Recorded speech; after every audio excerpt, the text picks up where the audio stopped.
할렐루야. 네, 반갑습니다. 9월 3일 수요일 예배를 우리 하나님 앞에 올려드리도록 하겠습니다. 찬송가 200장 같이 찬양하시겠습니다. 찬송가 200장 달고 오묘한 그 말씀 찬양합니다.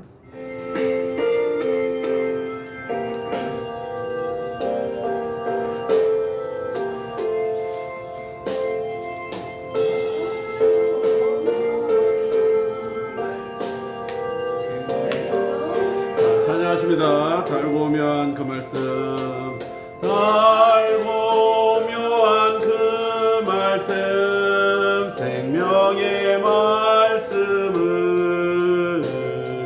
귀한 그 말씀 진실로 생명의 말씀이 나의 길과 믿음 밝히 보여주니 아름답고 귀한 말씀 생명샘이로다. 아름답고 귀한 말씀 생명샘이로다. 귀한 주님의 말씀은 내 노래 되도다. 모든 사람을 살리는 생명의 말씀을 값도 없이 받아 생명길을 가니 아름답고 귀한 말씀 생명샘이로다. 아름답고 귀한 말씀 생명샘이로다. 널리 울리어 퍼지는 생명의 말씀은 마음의 용서와 평안을 골고루 주나니 다만 예수 말씀 듣고 복을 받네. 아름답고 귀한 말씀 생명샘이로다. 아름답고 귀한 말씀 생명샘이로다.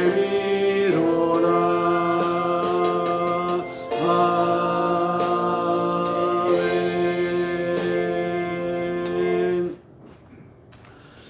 하나님의 말씀입니다.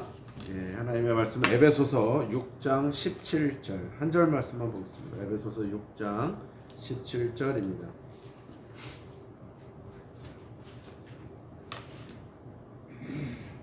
신약성경 316페이지 에베소서 6장 17절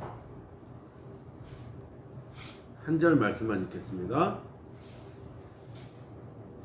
에베소서 6장 17절입니다. 316페이지 317페이지. 자, 찾았으면 읽습니다. 시작. 구원의 투구와 성령의 검 곧 하나님의 말씀을 가지라. 다시 한번.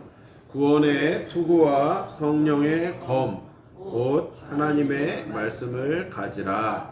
아멘. 오늘 저와 여러분이 나누고자 하는 귀한 생명의 말씀의 제목은 하나님의 말씀입니다. 오늘 이 본문은 사실은 이제 마귀를 대적하는 싸움, 전신갑주에 대해서 나오는 얘기죠. 구원의 투구와 성령의 검, 의의 호신경, 평안의 복음이 준비한 것으로 신을 신고, 다 이런 얘기가 나오지만 오늘은 요 구절만, 그래서 성령의 검, 하나님의 말씀을 가지라. 이 말씀을 가지고 피차 은혜를 나누기를 원합니다. 여러분, 세상은 참 사는 게 그죠? 우리가 한 치 앞도 알 수 없잖아요. 기사를 보니까 오늘 신림동에 살인사건이 나와서 3명이나 죽었더라고요. 보니까 중국인이 난이다 이런 말도 있고 그러는데 그건 알 수가 없겠지만 어쨌건 무슨 뭐 사업상의 다툼이라고 해요. 듣기로는 인테리어 업자 셋을 피자가게 사장이 찔러서 죽였다는데, 참 도대체 어떤 내용인지는 알 수 없지만 그렇게 죽일 만큼 어떤 갈등인지는 알 수 없지만 때린 것도 아니고 그렇게 죽이는 거예요. 참 인간의 생명이 참 별거 아니다 이런 생각도 들면서, 이렇게 흉악범죄가 바로 인근에서 이렇게 일어난다는 걸 생각해 보면 한 치 앞도 알 수 없고 우리는 참 그런 어려운 삶을 살고 있어요. 근데 또 한편으로는 제가 어저께 이스라엘 선교사님 내외를 만났습니다. 춘천까지 가서 이스라엘 선교사님 내외를 아내와 같이 가서 이렇게 만나게 되었는데, 참 이것도 참 스펙타클해요. 제가 이스라엘을 올해 가지 않습니까? 이번 달 말에. 근데 그 선교사님 내외가, 선교사님이 특히 갑자기 몸이 이제 안 좋아지셔서 한국에 들어오시게 된 거예요. 그래서 참 그분들을 이렇게 만나게 되는 그런 시간이 있었던 거죠. 근데 이분이 인도 선교를 하시다가 이스라엘에 이제 하나님께서 주시는 그 마음 때문에 인도 선교를 접고 이스라엘로 가셔서 지금 사역하시는 분인데, 이분은 정말 정말 차에다가 그냥 막 전도 이런 거 붙이시고 다니면서 이스라엘을 알리시고 한세 사람에 대해서 알리시고 그러면서 정말 정방위 선교를 하시는 분이에요. 옛날에 지하철에 천사 최춘선 할아버지처럼 맨발로 왜 전도하셨던 분, 유명하신 분 계시잖아요. 근데 저는 최춘선 할아버지가 그저 그냥 평신도인 줄 알았더니 이분이 목사님이셨어요. 저는 몰랐습니다. 근데 이 할아버지가 돌아가신 지 꽤 후에 이제 다큐멘터리가 나와서 저도 그걸 다 보게 되었는데, 그냥 그 할아버지도 평생 그냥 맨발로 다니시면서 전도하셨던 거예요. 자녀도 말릴 수가 없고 부인 사모님도 말릴 수가 없을 만큼 이 할아버지는 전도하다가 이렇게 돌아가셨는데, 어제 만난 그 최애녹 여사라 선교사님 그 내외도 정말 죽으면 죽으리라 하고서 복음을 증거하시는 분들이시더라고요. 특별히 여사라 선교사님은 간암으로 굉장히 많이 진행이 됐음에도 불구하고 하나님의 그냥 지금까지 살려주심을 생각하고 죽음을 두려워하지 않고 전도하시는 모습을 보고 어제 굉장히 많은 은혜를 받고 왔습니다. 그래서 결국은 하나님은 우리 이스라엘에 꽂히는 것이 아니라 이스라엘을 사랑하고 이스라엘을 통해서 하나님의 이름이 높여져야 된다. 제가 오후 예배 때 설교했던 거 다 기억하실 거예요. 근데 그것처럼 하나님에게 포커스가 맞춰져 있는 거예요. 그분도 이스라엘에 꽂혀 있는 게 아닙니다. 이스라엘에 오실, 다시 재림하실 그 예수 그리스도의 그 재림하신 그것 때문에 유대인들을 깨우고 전도하고, 여러분 아시다시피 유대인들은 우리가 지금 오늘 본문이 하나님의 말씀이지만 하나님의 말씀을 믿는다고 하면서 메시아인 예수를 믿지 않잖아요. 이게 얼마나 반쪽 신앙생활이냐. 구약에 머무르고 있다는 거예요. 우리는 분명히 예수님을 이 땅에 보내시고 우리로 하여금 대속자로 삼으신 것을 믿습니다. 아멘이신가요? 여러분, 우리가 기독교는 그것을 기독교라고 하는 거예요. 그런데 유대교를 믿는 저들은 야훼 하나님을 믿어요. 그런데 그 야훼 하나님이 보내주신 예수 그리스도를 믿지 않으니 얼마나 불행합니까? 하나님을 믿으면 예수님도 믿어야 되는 게 맞는 거 아니에요? 그런데 그런 그들을 깨우러 그분이 가셔서 이렇게 하시는 거예요. 그러니까 저도 이번에 이스라엘을 놓고 기도하면서 선교사님이 다른 얘기 안 하시더라고요. 그래서 본인이 이번에 들어갈 수 없어서 본인 아들이 신학을 하고 그래서 둘째 아들과 저희가 이제 조인을 하게 되고 그 선교사님 댁에서 저희가 머무르게 되면서 아주 그냥 어제 그냥 막 저희는 더 스펙타클한 얘기를 들은 거예요. 이렇게 또 상황이 그렇게 되나. 우리는 그 선교사님 내외랑 같이 이제 저랑 아내랑 이렇게 움직일 생각했는데 바뀐 거예요. 이 선교사님 들어오신 바람에. 그런데요. 그래서 조금 황당하기도 하고 당황하기도 했었는데 거기 모임을 했었던 어떤 여자 전도사님이 저에게 그렇게 말을 하는 거예요. 저희 내외에게 목사님 더 잘 된 것 같아요. 목사님 내외가 이스라엘을 가서 이 선교사님 내외를 의지할 수도 있었을 텐데 하나님이 그것조차도 내려놓고 예수님의 발자취인 그 나라를 이 선교사님도 의지하지 말고 오직 하나님만 의지하라고 하신 것 같아요. 그 말을 듣는데 진짜 소름이 끼치면서 너무 맞는 말이잖아요. 우리가 또 이스라엘 가본 적이 없고 그렇기 때문에 아내는 가봤지만 저는 처음 가보는 거라 가본 적이 없었는데 하나님을 우리가 의지하지 않고 이 선교사님을 따라다니면서 의지하려고 했었구나. 그것조차도 하나님이 다 내려놓게 하시는구나 라는 그 여자 전도사님의 말씀을 듣고 그렇구나라고 용기를 얻고 오히려 더 많은 이렇게 깨달음이 있었습니다. 선교사님도 그렇게 말씀을 하시더라고요. 목사님 가시기 전에 정말 기도로 준비하십시오. 반드시 기도로 준비하는 자에게는 하나님께서 보여주실 것입니다 라고 이렇게 이야기를 해서 힘이 되었고, 저희는 그때도 제가 말씀드렸지만 성지순례가 아닙니다. 그래서 성지순례 코스로 가면 이제 어디 다 들러야 되잖아요. 근데 그렇게 되면은 깊게 묵상할 수가 없고, 또 이곳에서 자 이제 끝났습니다 가십시다 이렇게 해서 성지순례를 갔다 온 것도 너무너무 귀하고, 왜냐면 인생을 살면서 한 번도 못 가는 경우가 많다 보니까, 거기 계신 어제 모임 중에서 어떤 여자 권사님은 성지순례 한번 갔다 오고 나서도 너무 좋아서 이스라엘을 생각하게 됐다라는 분도 계셨어요. 그러니까 저는 성지순례가 나쁘다는 게 아니라 너무 좋아요. 다 좋은데 이 선교사님이 말씀하신 거는 성지순례도 좋고 잘하는 것이지만 하나님이 특별히 관심을 갖고 머무르시는 곳, 성전산, 통곡의 벽, 갈릴리 이런 특별한 지역만 여러분 목사님 가세요라고 말씀을 하셨을 때 그곳에서 많이 묵상하라는 거예요. 하나님의 뜻이 머무르고 하나님이 어떤 거에 관심을 갖는 곳에 특히 더 머무시라는, 너무 막 분주하게 다니지 말라는 거예요. 그래서 어제 저도 많은 것을 깨닫고, 이 선교사님이 저는 그 성경을 이렇게 풀어주고 얘기를 하시는데 너무너무 말씀할 때마다 막 눈물이 이렇게 눈에 그냥 그렁그렁 맺히는 걸 보고, 와 정말 하나님을 만나고 이스라엘에 대한 이런 비밀이 풀어진 분들은 그렇구나. 너무 인격적이시더라고. 너무 훌륭하시더라고. 사모님도 암투병한 사람 같아 보이질 않아요. 그러니까 이게 정말로 이스라엘이 열리고 하나님께서 이렇게 주시는 은혜가 있는 분들은 정말 하나님을 사랑해서 전도하지 않으면 견딜 수가 없는구나. 제가 그걸 어제 깨닫고 와서 그렇구나. 우리 성도들도 하나님의 은혜를 우리가 오랜 세월을 신앙생활을 했지만 그 본질을 깨닫지 못하면 그저 종교 생활할 수도 있다. 그러나 우리가 정말 하나님을 만나고 인격적인 그 하나님과 소통하고 하나님의 뜻이 머무는 이스라엘에 우리가 눈이 활짝 열리고 하면 전도하지 않을 수가 없구나. 그렇게 살 수밖에 없구나라는 걸 깨닫게 되었어요. 그래서 그렇구나라면서 어제 많은 은혜가 시간이 되었는데, 오늘 이 말씀이 바로 그 말씀입니다. 우리가 하나님의 말씀, 성령의 검을 가지라는데 도대체 하나님의 말씀 어떤 부분을 갖는 거냐? 하나님의 말씀은 검이다라고 이야기를 하고 있습니다. 성경은 무엇과 같다고 말을 합니까? 검과 같다고 말을 합니다. 여러분, 이 검이라는 건요, 남을 찔러 죽이는 그런 검으로 말씀하셨겠냐는 거예요.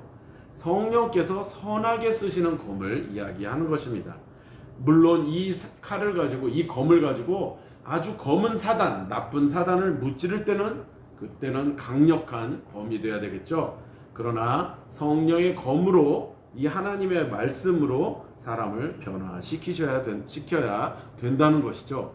그래서 인간의 혼과 영과 관절과 골수를 찔러 쪼개는 능력이 있다. 히브리서 4장 12절에 그 말씀을 하는 것입니다. 인간의 진정한 회개는 하나님의 말씀의 검에, 우리가 오히려 하나님의 말씀의 검에 찔려야 인간이 회개하지 않겠습니까? 그래서 하나님의 말씀은 검이다 라고 이야기를 하는 것입니다. 또 하나님의 말씀은 우리에게 양식이 됩니다. 성경 말씀, 우리가 방금 전에 찬양했잖아요. 달고 오묘한 그 말씀. 여러분, 성경을 정말 잘 읽고 성경을 통해서 은혜 받는 분들 그렇다고 말을 해요. 너무 달아요. 꿀보다 더 달아요. 꿀하고 비교할 수가 없을 만큼 달달하고 시편 119편 103절에 이야기를 하고 있습니다. 필수 영양소가 모두 들어있다는 것입니다. 육체가 살기 위해서는 음식을 먹어야 하듯이 인간의 영혼이 살려면 하나님의 말씀을 섭취하지 않으면 안 되는 것입니다. 그래서 양식이 되어주는 것입니다. 모든 목마른 자들아 다 내게로 오라 하면서 생명의 떡이 되어주신 예수님 아니십니까? 그래서 친히 우리가 그 살과 그 피를 먹는 그 성찬식을 통해서 우리가 주님의 살과 피를 먹는 것처럼 하나님의 말씀은 우리에게 양식이 되어주시는 것입니다. 내 살을 먹고 내 피를 마시는 자는 영생을 갖는다라고 요한복음 6장 54절에 말씀을 하십니다. 성경은 예수님을 증거하고 예수님은 인간이 영생할 수 있는 양식이다라고 증거를 하는 것입니다. 첫 번째는 검이라고 말했습니다. 하나님의 말씀은 그리고 양식이라고 말했는데, 마지막 세 번째는 하나님의 말씀은 등불입니다. 시편 기자는 시편 119편 105절에 주의 말씀은 내 발의 등이요 내 길의 빛이니이다. 이 말씀 우리가 많이 암송하잖아요. 주의 말씀은 내 발의 등이요 내 길의 빛입니다 라고 고백을 하잖아요. 이 세상은 우리가 어두워. 제가 좀 전에도 그런 사건 사고를 이야기했지만 그 사람들이 오늘 죽을 줄 알았겠습니까? 그리고 그 사람이 오늘 살인자가 될 줄 본인도 알았겠습니까? 그냥 그 한순간에 그 분을 못 이겨서 살인자가 되고 피해자가 되는 게 이게 세상이에요. 또 오늘 길을 잘 나섰는데 교통사고로 죽을 수도 있어요. 뭐가 떨어져서 죽을 수도 있어요. 땅이 꺼져서 죽을 수도 있어요. 아파서 죽을 수도 있어요. 세상은 어둡죠. 세상은 도저히 어두운 것입니다. 그런데 그러면 우리는 도대체 어떻게 살아야 될 수 있겠습니까? 무엇을 믿어야 할 수 있겠습니까? 그런데 우리가 걱정할 필요가 없는 게 하나님의 말씀이 우리의 등이 되어주시고 빛이 되어주신다는 거예요. 빛이신 하나님의 말씀 즉 성경이 우리에게 있기 때문에 우리는 두려워할 이유가 없습니다. 진정으로 성경이 하나님의 말씀이라고 믿는 자들은 성경이 가르친 대로 살려 하기 때문에 우리는 두려움이 없는 것입니다. 그러나 말씀이 있어. 그 말씀이 있는데 보지도 않고 믿지도 않고 듣지도 않고 한다면 여러분 그게 아무리 좋은 게 있으면 무슨 소용이 있겠냐. 우스갯소리로 인천 앞바다에 사이다가 둥둥 떠도 곱보 없으면 못 먹는다 말하잖아요. 사이다가 있으면 뭐합니까? 컵으로 떠서 먹어야 사이다예요. 둥둥 뜨면 뭐해? 하나님의 말씀이 살아있다고 하면 뭐해? 하나님의 말씀이 검이래. 하나님의 말씀이 양식이래. 하나님의 말씀이 등불인데 내가 보지 않고 듣지도 않고 믿지 않는다면 아무 소용이 없다는 거죠. 구슬이 서말이라도 꿰어야 보배다. 참 우리말도 참 그죠. 너무 성경적인 거예요. 좋은 게 있으면 뭐하냐는 거예요. 여러분 그렇습니다. 우리도 마찬가지로 옆에 좋은 친구들, 좋은 성도들 있으면 뭐합니까? 교제해야 되는 거예요. 말씀으로 교제하고 그래야 내 친구가 되고 내 동역자가 되고 내 사람이 되는 것처럼 좋은 게 있으면 그것을 잘 이용해야 되겠죠. 하나님은 우리에게 이렇게 살으라고 우리에게 말씀을 주셨으니 그 하나님의 말씀을 다른 사람들은 거들떠보지 않겠으나 그저 책장에 둔 베스트셀러 중에 하나일 수 있겠지만 여러분 성경이 베스트셀러면 뭐예요? 남들이 많이 사면 뭐예요? 그게 중요한 게 아니라 나에게 정말 생명의 양식이 되어주고 나에게 삶이 되어주고 모든 어둠을 물러가는 빛이 되어주어야 그게 진짜 하나님의 말씀이고 성경이 되지 않겠습니까? 그래서 오늘 이 말씀을 기억하시고 인간의 영혼이 구원받는 데 필요한 성경을 주신 하나님께 감사하며 그 말씀을 믿고 따르고 의지하는 우리 모든 성도들이 되시기를 주님의 이름으로 축원합니다. 기도하겠습니다. 하나님 감사합니다. 하나님의 말씀을 주시니 얼마나 감사한지 알 수 없습니다. 하나님의 말씀은 우리의 검이 되어 주시고 우리의 양식이 되어 주시고 우리의 빛이 되어 주십니다. 하나님 그 말씀을 가지고 우리가 그 말씀을 잘 활용해서 이 검을 가지고 사단을 물리치고 우리는 그 검을 가지고 회개하며 하나님의 말씀을 찔러 쪼개기까지 하시는 그 말씀을 가지고 우리는 회개하고 이 말씀을 잘 먹음으로 생명의 양식이 되게 하시고 등불이 되게 하셔서 영원한 하늘나라에 우리가 전진하며 잘 살아갈 수 있도록 인도하여 주시옵소서. 말씀은 생명입니다.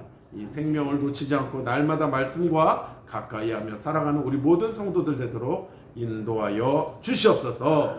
감사와 영광을 주님께 올려드리며 예수님의 이름으로 축복하고 기도드리옵나이다. 아멘. 예배를 마쳤습니다. 우리 하나님께 영광을 올려드립니다. 말씀과 가까이하는 삶을 사시기를 바랍니다. 네, 수고하셨습니다.